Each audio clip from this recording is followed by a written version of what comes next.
Okay. And how did you end up stumbling upon Eric July's YouTube channel? It was actually on Facebook. He had those, political videos talking about, Mhm, this subject and that. So they're very interesting, right? I just scroll my For You mhm, page and see the videos. I like it. And then I pass through. And then, mhm. he came out and introduced his comic book. I was like, oh, this is interesting. And I've heard like a lot of people who followed him for years, they're like, man, as soon as he got the comic books, they're gung ho going in.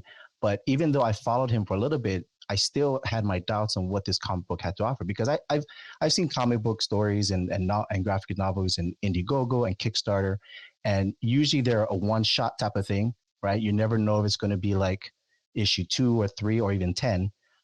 So what was great about Eric July, he had a website, and it was very simple. I think was still simple and professional. So I went to the about page of Rippaverse, and the code of ethics that he had, after reading that, I felt like he had a game plan. It wasn't just some out of the whim type of thing where I'm just going to create one book, get a bunch of money, and then, wait 2 years from now, make another comic book. I feel like he was going to produce something consistent, something big.